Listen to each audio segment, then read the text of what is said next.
The Hall of Unity stood like a giant crystal bowl in the center of Nexera Prime. Its walls were clear and tall, letting in soft blue light from the 3 suns outside. Inside, rows of seats rose in circles, one level higher than the next. The most powerful species sat at the top. The newest and smallest sat at the bottom. That day, the lowest row belonged to humans. 20 humans sat there quietly. They wore simple gray uniforms with small Earth flags on the shoulders. At the front of their group was Ambassador Elena Voss. She was a woman in her late 40s with short dark hair and calm brown eyes. She never raised her voice. She never looked angry. But her people always listened when she spoke. The session had already lasted 4 hours. Different species argued about many things: trade routes, mining rights, new colony rules. Now the topic turned to the Orion Arm, a quiet edge of the galaxy where humans had started building homes and mines. The Clethari delegate stood up to speak. His name was Tarak Vex. He was tall, covered in bright red and gold feathers, with a sharp curved beak. The Clethari were old and proud. They believed no young race could match them. Tarak Vex opened his beak wide and made a loud clicking sound, his version of laughter. "Esteemed council," he began in the common tongue, his voice sharp like breaking glass, "we must discuss the human presence in Sector 47B. Their mining operations are careless. They dig too deep. They change the air and water of planets that were perfect before they arrived. 3 small ecosystems have already suffered because of their tools. We propose that these claims be taken from them and given to species with more respect for balance." A wave of soft laughter moved through the higher seats. The Vorath delegates, huge creatures with 6 thick arms and dark armored skin, slapped their lower limbs together in approval. The Luminari, glowing soft white beings who floated slightly above their seats, dimmed their light in amusement, which was their way of smiling. Elena Voss raised her hand slowly. The chair of the council was an ancient being named Zorath 9. It had no body like the others. It was a cloud of slow-moving blue light that hung above the center platform. When it spoke, its voice came from everywhere at once, calm and deep. "Ambassador Voss, you wish to speak?" "Yes, Chair," Elena said. Her voice was clear and steady. "I would like to show the data we collected. Our colonies did not harm those worlds. In fact, we repaired damage done long ago by older mining fleets. 2 of the 3 biospheres are now stronger than before humans arrived. We have full reports, maps, and sensor logs." She touched a small pad on her wrist. A hologram appeared above the center of the hall. Clean graphs, pictures of green forests returning, clear water flowing again. Tarak Vex clicked his beak again, louder this time. "Pretty pictures do not change facts, human. Your kind always changes things. You cannot live quietly like the rest of us. You must build, break, fix, repeat. It is primitive." More laughter came from the upper rows. A few younger delegates from newer species looked uncomfortable, but they stayed silent. Elena did not change her face. She waited until the laughter died down. "With respect," she said, "we asked for this meeting to share facts, not opinions. If the council votes to take our claims, we will accept the decision. But we ask that the vote be based on truth, not jokes." Zorath 9's light pulsed once. "Your passion is noted, Ambassador. But the council has already heard enough. The proposal stands. Those mining claims will be reassigned. Humanity will observe quietly from now on. No more interruptions on this matter." A soft bell rang. That meant the vote would begin soon. Elena looked at her team. 20 pairs of eyes met hers. No one spoke. They did not need to. She stood up slowly. Every human in the row stood up with her at the same moment. Their movements were smooth, practiced, like they had done it many times before. No one said goodbye. No one argued. No one looked back.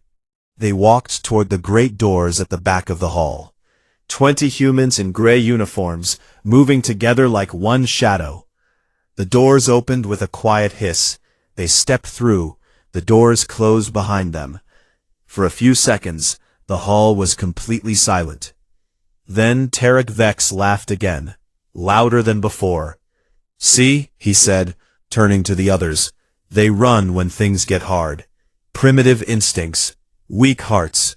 The Vorath boomed with deep chuckles. The Luminari glowed brighter in amusement. Even some of the quieter species joined in this time. Zorath 9's light stayed steady. "Let us continue," it said. "Next item." The hologram of human data disappeared. No one asked where it went. No one mentioned the empty seats at the bottom. Outside the hall, the humans walked down a long white corridor. No one spoke until they reached their small shuttle bay. Elena stopped at the entrance of their ship. She turned to her people. "Everyone accounted for?" she asked quietly. A tall man with gray hair nodded. "All 20, Ambassador." "Good." She looked back once at the huge crystal building. The 3 suns made it shine like a star. Then she stepped inside the shuttle. The door closed. The engines hummed softly. The ship lifted off without any announcement, without any message to the tower. Inside the Hall of Unity, the laughter slowly stopped. The council moved on to other topics: taxes on rare gases, new rules for jump gates, complaints about slow repairs on Station Gamma 4. No one noticed yet that the repair crews on Gamma 4 were mostly human. No one thought about the small delays that would soon appear in translation systems. No one remembered that most of the quiet work that kept the galaxy running smoothly had been done by the species they just laughed at. But the humans were already gone, and they had left without a single word. The days after the walkout felt strangely normal at first. The Hall of Unity stayed busy. Delegates argued about trade taxes, argued about who should control new jump lanes, argued about the price of water on dry worlds. The crystal walls still shone under the 3 suns. The seats still filled from top to bottom. But the lowest row stayed empty. No one spoke about it much in the beginning. The humans had always been quiet. They listened more than they talked. They fixed things when asked, and left when told to be silent. So when they left for real, many thought it was just a short break, a small protest, a child's sulk. Tarak Vex, the Clythari with bright feathers, made jokes about it every day. "They ran like scared birds," he said one morning to a group of Vorath delegates, "probably hiding in their little ships, crying over lost rocks." The Vorath laughed with their deep belly rumbles. One of them slapped a thick arm on the table, so hard the cups jumped. "Let them hide," another Vorath said. "We do not need their noise." Zorath 9, the chair made of slow blue light, never joined the jokes, but it never stopped them either. The first small changes came so quietly that almost no one noticed. On the big trade station called Nexus 7, human crews had always handled the docking arms. They knew exactly how to line up the biggest cargo ships without scratching the hulls. One morning, the docking arms moved slower. Ships waited longer in line. Pilots complained over the comms. The station manager, a thin luminari named Liravel, sent a message to the human office. No answer came back. She sent another. Still nothing. Finally, she looked at the logs. The last human shift had ended 3 days before the walkout. Since then, the automated systems ran everything. But the automated systems had been built and tuned by humans. They worked fine until they didn't. Small delays turned into bigger ones. A shipment of medical gel for a sick colony sat in orbit for 2 extra days. A repair drone on the outer ring stopped moving and just floated. No one knew why. Liravel called a meeting with her team. "It is only small problems," she told them. "We will fix it." but her voice sounded less sure than usual. On other stations, the same thing happened. Human-coded translation programs started to stutter. Words came out wrong sometimes. A Vorath delegate tried to order food and accidentally asked for burned feet soup instead of spiced broth. Everyone laughed, but the delegate did not. The council kept meeting. They talked about grand things, new alliances, big weapons, old grudges. But in the background, the small things that kept life comfortable started to slip. Human supply ships stopped coming to the joint ports. Before, they brought food, spare parts, medicines, even little things like soft blankets for cold-blooded species. Now the ports had empty bays. Shelves grew thin. A young delegate from the Volari species, a small, fur-covered people who had joined the council only 30 cycles ago, stood up during a quiet moment. "Chair," she said in a soft voice, "I noticed that some repair schedules are behind. The human teams are not here. Should we ask them to return?" Tarak Vex clicked his beak in annoyance. "Ask them?" he said. "They left like cowards. Let them stay gone. We have our own engineers." The Volari delegate sat down slowly, her ears flattened against her head. Zorath 9's light pulsed once. "The Council thanks the Volari for their concern," it said. "But humanity's role was always support. We have many skilled workers among the elder races. We will manage." No one argued. Weeks turned into months. On Clethari pleasure worlds, restaurants ran out of certain rare spices that humans had mined and shipped. The chefs complained. Rich customers frowned. Tarak Vex heard the reports, but waved them away. "It is temporary," he told his aides. "We will find new sources." But new sources were slow. Other species did not dig as fast or as deep as humans. They did not like the hard, dirty work of cracking open dead moons for metal. Vorath warships had small problems too. Their targeting computers started to drift. A test shot missed its target by 3 whole kilometers. The fleet commander roared in anger and ordered new parts. But the parts came from human factories. The factories were now silent. A Luminari science station lost power for 6 hours. The backup generators refused to start because the command code had a human lock layered inside. No Luminari knew how to open it. They floated in darkness, cold and afraid, until an old automated beacon finally reached a human salvage tug that was still listening to old distress signals. The tug arrived without fanfare. A single human in a plain suit docked, walked inside, typed for 10 minutes, and left. Power came back. The Luminari tried to thank him over comms. He did not answer. He simply undocked and flew away. Word of that spread slowly. Some delegates started to whisper. "They still help when we call," one said. "But only when the old systems call," another answered. "Not us, not the council." The whispers grew. In the Hall of Unity, the laughter became less loud. Tarak Vex still made his jokes, but fewer people joined in. The empty seats at the bottom looked bigger every day. One afternoon, after a long session about border taxes, a Vorath general leaned close to Tarak Vex. "My ships cannot hit straight," he said in a low voice. "The aiming code is human. We change nothing, but it drifts. My gunners are angry." Tarak Vex clicked his beak once, softly. "We will fix it," he said. "We always do." But his feathers looked less bright. Outside the hall, shuttles still came and went. Trade continued. Life moved on. But something had changed. The galaxy had grown used to humans in the background, quiet, steady, fixing things no one else wanted to fix. Now that background was gone, and the silence they left behind was starting to make noise. Small problems grew into bigger ones.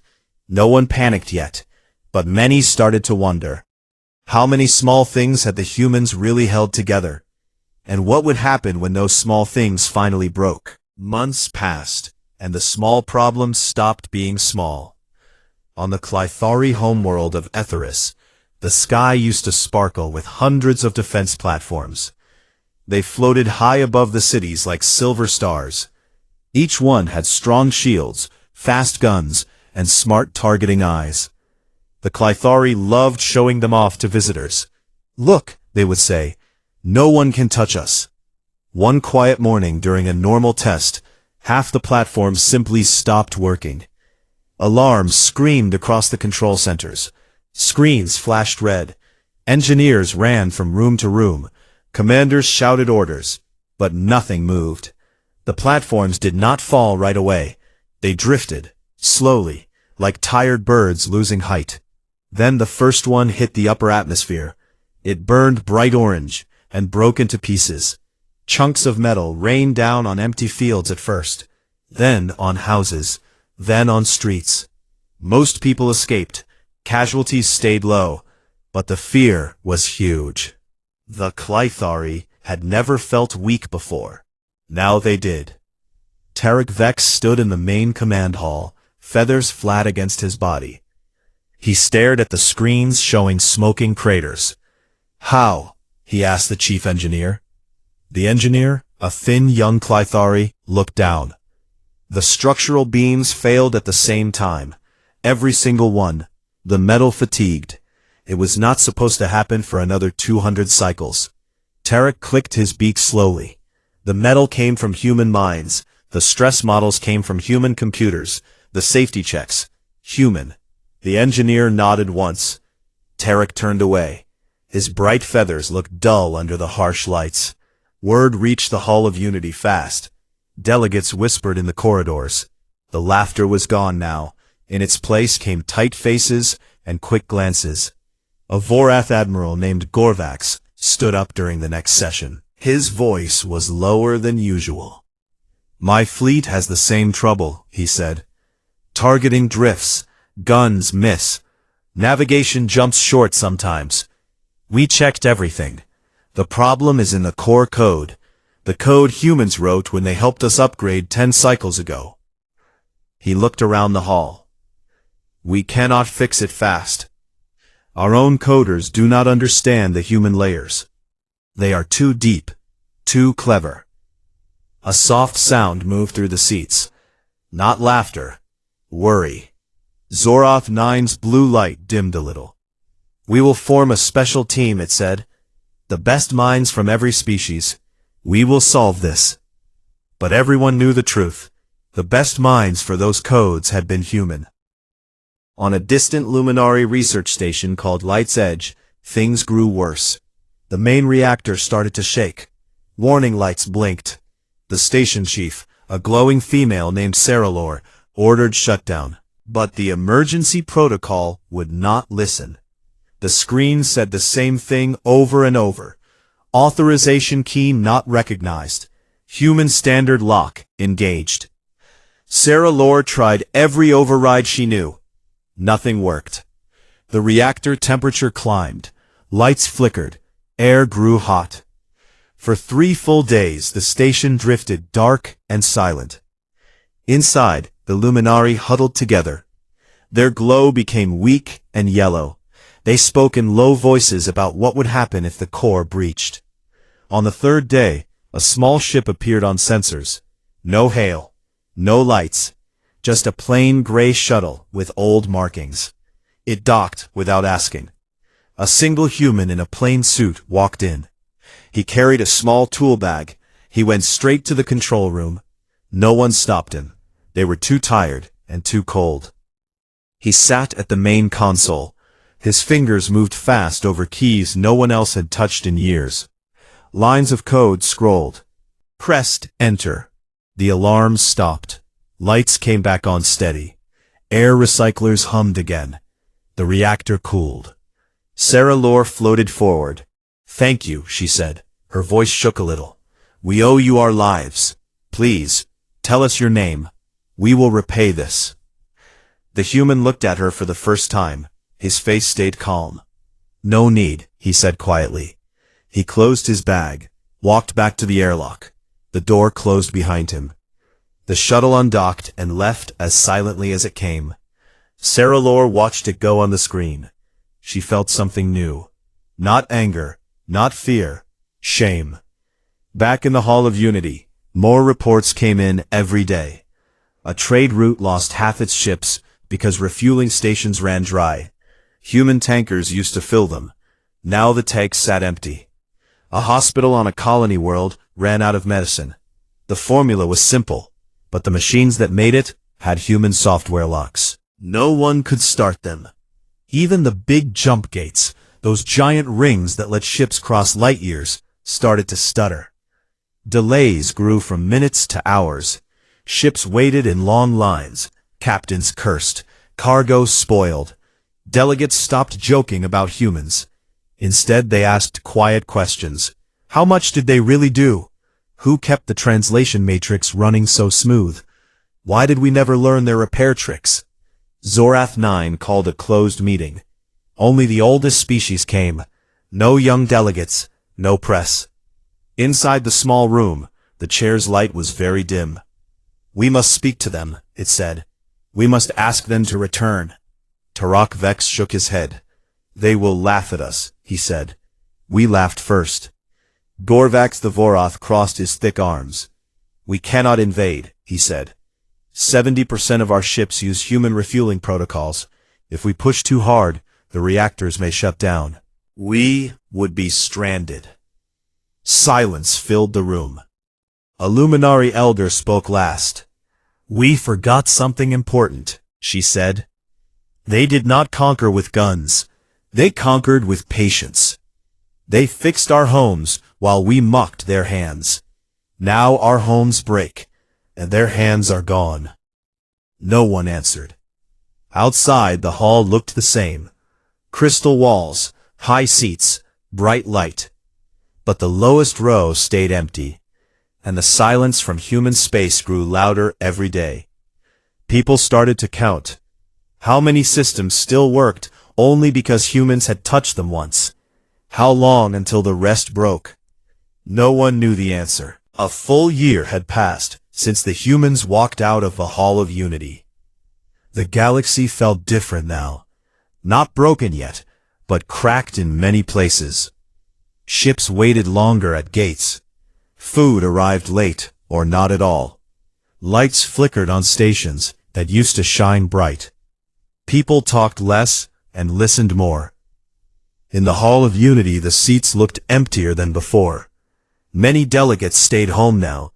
They said they were busy. Really, they were tired of seeing the same problems with no answers.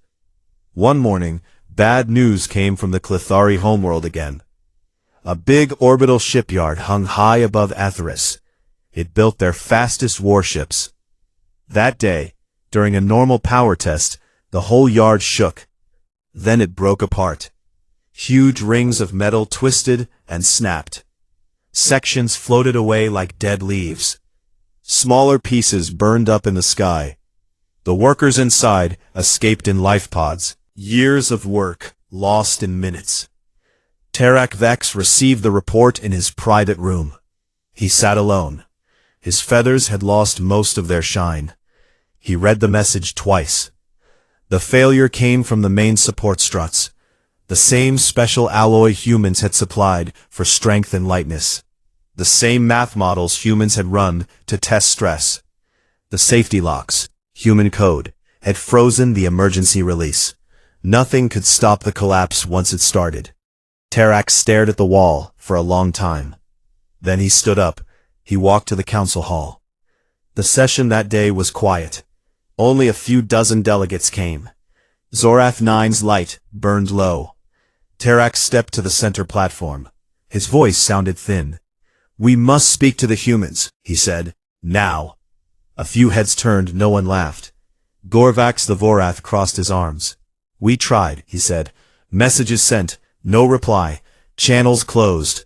They do not answer. Then we send a ship, he said. A small one. No weapons. Just words. We ask them to come back. We offer terms. Zorath 9 pulsed once. The council agrees, it said. A delegation will go to Sol.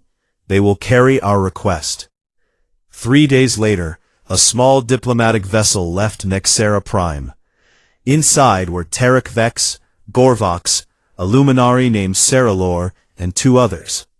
They carried no guards, no big speeches, just a simple message. Please talk to us. The ship jumped toward human space. When they arrived at the edge of Sol system, they stopped. A wall waited for them.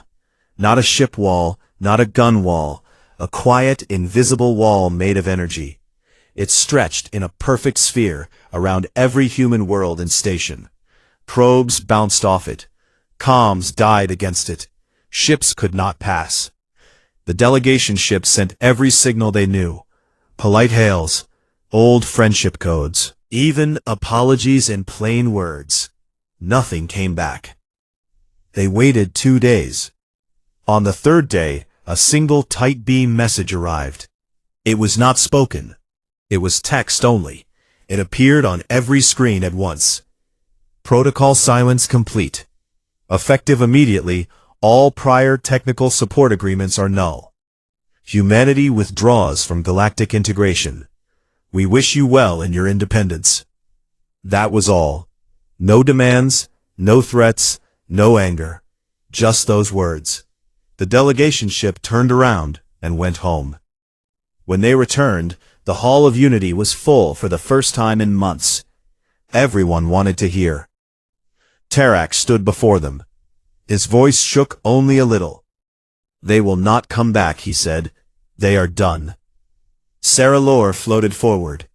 They did not shout, she said softly. They did not curse us. They just left. Gorvax looked at the empty lowest row. We thought they were weak. We were wrong. Whispers filled the hall. Some delegates wanted to send more ships. Others talked about force. But the numbers stopped them. 70% of Council warships still needed human fuel codes to run clean. 80% of jumpgate stabilizers had human patches. 90% of the big supply chains ran on human routing math. If they pushed too hard, everything could stop at once. No one wanted to test that. Days turned into weeks. More systems failed quietly. A whole trade fleet lost power near a dead star. Their reactors shut down because the safety timers, human timers, reached the end of their free service period. The ships drifted until private salvagers found them. Expensive. A hospital station on the edge of Vorat space ran out of clean air filters. The machines that made new ones had locked cores. No one could unlock them. Panic started in small ways. Rich families bought private human tech from black markets. Prices went very high. Poor worlds suffered most. In the Hall of Unity, Zorath 9 spoke rarely now. When it did, its light was pale. We must adapt, it said one day. We must learn to do these things ourselves. But learning took time, and time was running out. One evening, a young Valari aide walked into the empty lowest row. She carried a small metal plaque. She placed it on the seat where Elena Voss used to sit. The plaque read, "They served. We mocked. Who is the primitive now?" She left it there. No one moved it. Far away, in human space, the world stayed bright. Cities grew. Ships flew. People worked and laughed and lived. Ambassador Elena Voss stood on a balcony one night. She looked at the stars. A friend asked her, "Do you miss it?" The hall? Elena shook her head. "We gave them every chance," she said. "We fixed what they broke. We cleaned what they dirtied. We stayed quiet when they left. They chose to see us as small. Now they live with that choice." She turned and walked inside. Behind her, the defense lattice glowed soft blue, silent, strong, complete. The galaxy outside kept turning, but it turned slower now, and colder. 2 years had passed since the last human voice answered a council call. The Hall of Unity looked old now.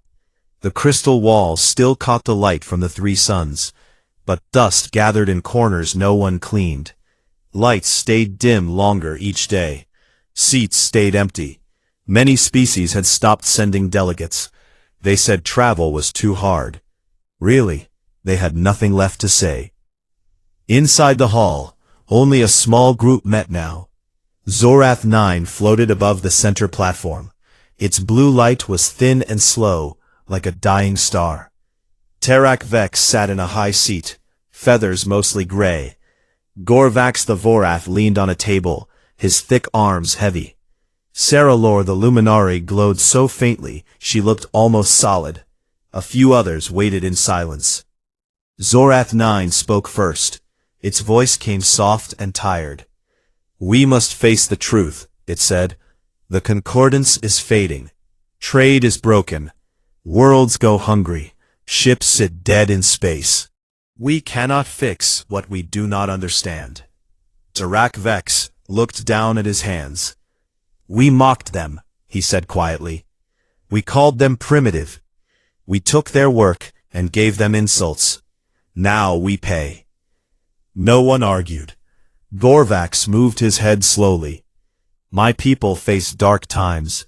Reactors fail. Weapons rust. Food ships never arrive. Children ask why the stars are quiet. I have no answer." Saralor floated closer to the center. "Light's Edge Station is empty now. We could not keep the reactors running after the humans left. The knowledge died with their code. We tried to learn it again. We failed." A young Valari delegate, a small female with soft brown fur, stood up from the back. She had come alone today. Her voice was clear. "I visited a human colony once," she said, "before the walkout. They showed me their farms, clean water, green fields on a dead rock. They said it was simple work, hard work, but simple. I asked why they did it for others. They said, because someone has to. I laughed then. I do not laugh now." She looked at the empty, lowest row. "That seat is still there," she said. "No one sits in it. No one dares." Zorath 9 pulsed once, weakly.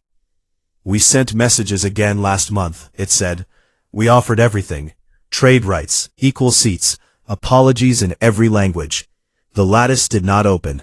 No reply came." Terak clicked his beak once, a small sad sound. "They do not need us," he said. "They never did." Outside the hall, the galaxy kept changing. On Clythari worlds, cities grew smaller. People moved back to old villages. Luxury foods became stories for children. The bright platforms in the sky were gone. Only empty orbits remained. Vorath fleets stayed in dock. Engineers worked day and night. They replaced parts with what they had. Ships moved slower. Guns fired less straight. Young warriors trained with sticks, because power cells ran dry. Luminary stations dimmed one by one. Their glow could not replace lost reactors. They floated in darkness, remembering brighter days. Smaller species suffered worst. Colonies that depended on human medicine grew quiet. Hospitals closed. Graves filled. But human space stayed bright. News trickled in from traders who dared go close to the lattice edge. They saw lights, ships moving fast and sure, new stations rising, green worlds spreading, children playing under twin suns, no fear, no hunger. A single broadcast reached the old council channels one day. It was not a message to them. It was open to everyone. A human woman stood in a garden. Behind her, tall buildings rose clean and strong. Ships flew overhead like birds. She spoke calmly. "Humanity continues," she said. "We build, we grow, we remember the years we served. We remember the laughter. We do not hate. We simply choose to live without chains. The galaxy is large. There is room for all, but not at the cost of our dignity." The broadcast ended. No one in the Hall of Unity spoke for a long time. The young Valari walked to the lowest row again. She placed a second small plaque beside the first. It read, "They left in silence. We learned in silence. May we never mock again." She stepped back. Zorath 9's light flickered. "Session ended," it said. The few delegates left slowly. Footsteps echoed in the big empty hall. Far away, on a green hill under twin suns, Ambassador Elena Voss sat on a simple bench. She watched children run and laugh. A soft wind moved her short dark hair. A man sat beside her. He had gray hair now. He had been her aide in the old days. "Do you ever think about going back?" he asked. Elena looked at the sky. "No," she said. "We gave them truth. They chose pride. Pride is heavy. Let them carry it." She stood up. "Come," she said. "There is work to do." They walked down the hill together. Behind them, the stars waited, quiet, patient, and bright. In the old Hall of Unity, the plaques stayed on the empty seat. No one moved them. No one laughed. And the galaxy turned on, slower and wiser than before.